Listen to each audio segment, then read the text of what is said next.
There are many applications for a rotavator in the fall, one of which is incorporating freshly applied animal manure or municipal waste. In this case, this is dairy manure. It was put on with a normal rear discharge manure spreader. In some areas, the manure is a lot thicker than in others. But what is unique is the ability of the rotavator to push the tractor forward through this wet material without slipping. There's a case of probably more manure being applied as he left at the gate than what he would have preferred. It just happens. Notice how clean the tractor is and the wheels. With virtually no slippage in the field, with no tires slipping, the tire's not slinging moist manure off of it. So that's why the tractor as well as the rotavator stays so clean. We don't care whether it's pen pack, solid, semi-solid, or liquid. The rotavator does a beautiful job of incorporating without a residual odor issue, because it brings the manure in contact with more soil than any other tillage tool. This shows a tractor running in corn stalks. A moment ago we were running at a slight angle to the row. These stalks are much heavier, so that we are running with the row.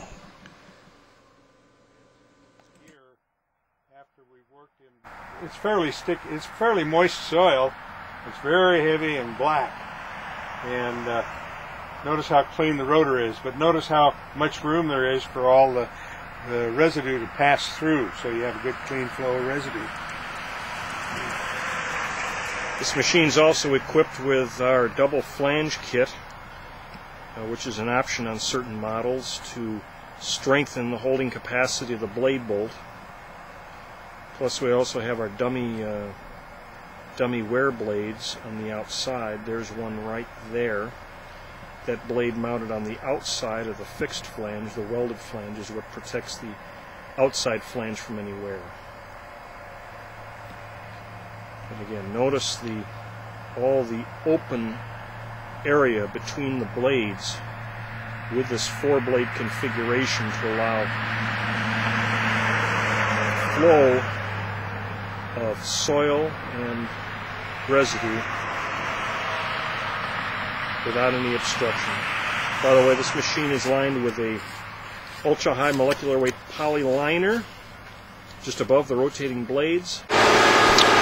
This machine is set up for mulching very heavy residue in the fall.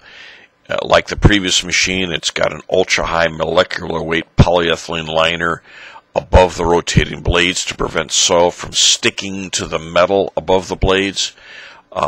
We also use industrial conveyor belting for that same effort to prevent soil from sticking. This machine would also have the double flange kit and 4 blades per flange, where the blades are at noon, 3, 6, and 9 around the face of a clock. That's the preferred placement for mulching residue in extremely adverse conditions. There are some grain wagon and combine ruts out there, 6-8 inches deep, full of water. You'll notice from the date it's December 18th, 1992, one of the wettest falls on record. And the objective here, very simply, is to level the field, mulch the residue before it freezes again. It was frozen at one time. The temperature warmed up. It rained. It washed the frost out of the ground. So this machine ran around the clock until the ground froze solid again to level ground, so that they did not have to do it in the spring. This is a heavy red clay near Green Bay, Wisconsin, where they depend upon surface drainage. Underground drainage just has not been cost effective. You'll see out there ice on top of the water, and you can tell by the tires how wet this is. Without the push of the rotavator and the way the rotavator propels the material out the back. You can't do this with any other tillage tool. You have to have the push. As I say, the pushing the tractor and pushing the material out the back so it doesn't wrap or plug. Option, residue is not given an option. It is pushed out the back. 4 blades per flange is critical. In this situation, 6 blades would not allow the proper flow of material in and out of the machine. The material would tend to get caught up in there between the inside of the blade and the rotor tube. So some people will try 6 blades in the fall, 6 blades per flange, 3 left, 3 right. And if it works, it works. If it doesn't, and they can't wait for conditions to improve, in a matter of hours, you can change the blade configuration from 3 left and 3 right to 2 left and 2 right, and then perform successfully. This is just an area that might have been drowned out. It's got for years. It's got some brush in it, and what we're doing is just going through that brush and weeds and grass and chopping things up and throwing them out the back. That way, when the sun hits it in the spring, it'll be dry, it'll warm up faster, and a heavy soil like this, a little tickling with a field cultivator may be all that is necessary to get it into a plantable condition. Again, you'll see some chunks come out the back. With this date, some of them are represent ground where there was no cover above it, and it's actually frozen, maybe an inch, inch and a half, maybe maximum 2 inches. Other bigger chunks would be corn root wads or other bunches of grass where the root structure is holding them together. But you can tell by the way we're working that we're leaving the field nice and level. So a minimum effort will be required next spring to make a seed bed. In fact, on this heavier soil, all they'll want to do is tickle it, break a crust, move it around a little bit, let the sun wind hit it, and dry it out, and then it would be planted or drilled. In the case of the organic farmer, they'll probably want to get a cover crop established first, then come back with a rotavator to fulfill the killing objective. And in this very red clay in the springtime, as it dries from the top down, we're able to work just that little bit of dry clay, dry soil on top.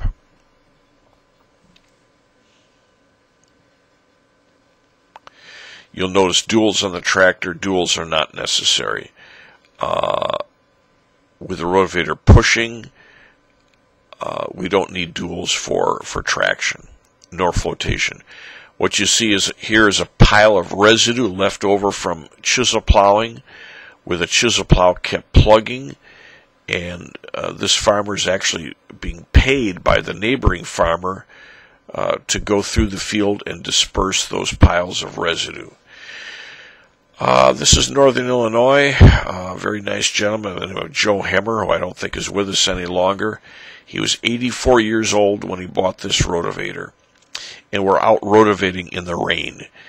Joe was tickled pink that we could do this. It is set up with 4 blades per flange, 2 left and 2 right, for mulching heavy residue in adverse conditions. And if you notice, you'll see dust coming out the back of the rotavator. It's not been raining long enough